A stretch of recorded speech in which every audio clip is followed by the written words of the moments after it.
Political change dominated discussions during the Kgalema Motlanthe Foundation Forum taking place in the Drakensberg in KwaZulu-Natal under the theme Inclusive Growth.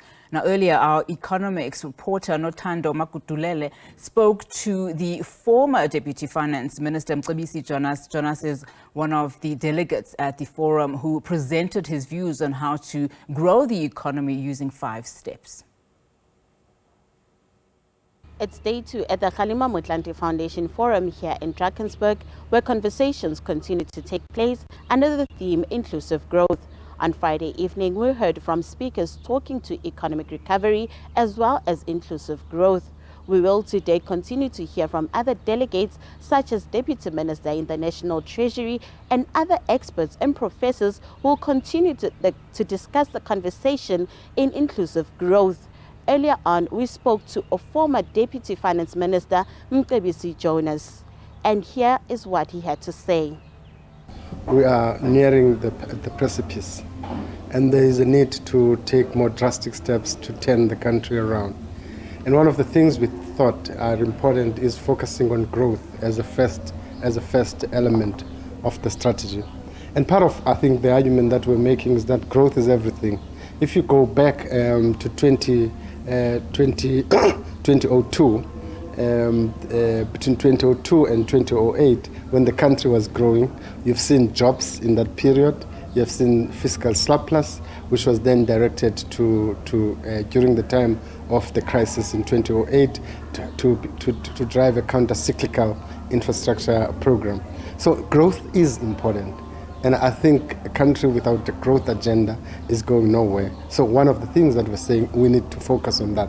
Part of that focus is ensuring that we look at investment, we look at capital allocation in our economy, but also we do other things, deal with corruption, deal with mistrust between the government and the private sector, and fundamentally deal with policy blockages within the system. The second area that we talked about which actually is very important, is about inequality. Our view is that inequality inhibits growth, but it's also a danger for stability. If we cannot deal with the levels of inequality in our economy, we're likely to have a very unstable politically and socially environment, which undermines growth.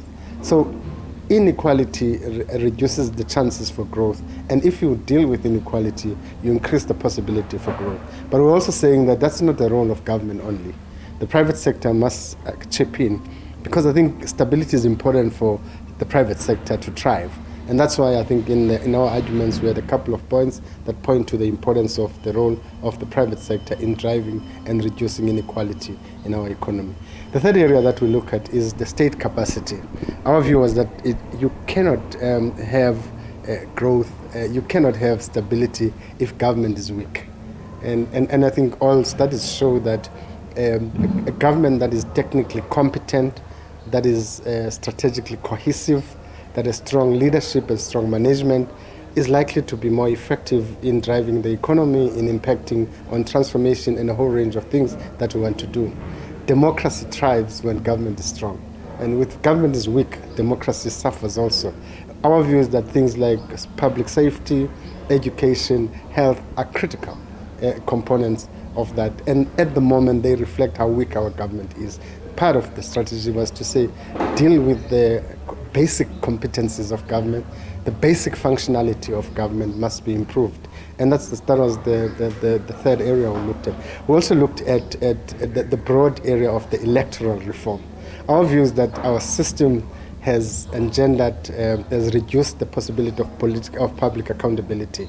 And public accountability is important for democracy to thrive. And our view is that even what was the bill that was passed in Parliament recently, the law that was passed in Parliament recently, is still flawed constitutionally, but also strategically, just in terms of enhancing constituency-based and enhancing public accountability. It's still very weak. And I think we urge the public to continue the campaign for the reform of the electoral system. And elections are important for democracy. They are not democracy, but they are important for democracy. And if you have a weak electoral system, it shows itself in the backsliding of your democratic processes and your democratic system. Finally, we're saying voters need to vote with their eyes wide open. And I mean, if you have a system where people just close their eyes when they vote and they vote on allegiances and loyalty alone, I think people must start in their voting action, show that they are interested in change, they want things to change. And not voting is not an option. And we still have a big chunk of people not voting. And people will tell you in somewhere in the world there were cases where people have blank votes. You cannot have that. I think people must vote, and they must vote in numbers to express their opinion about what needs to happen.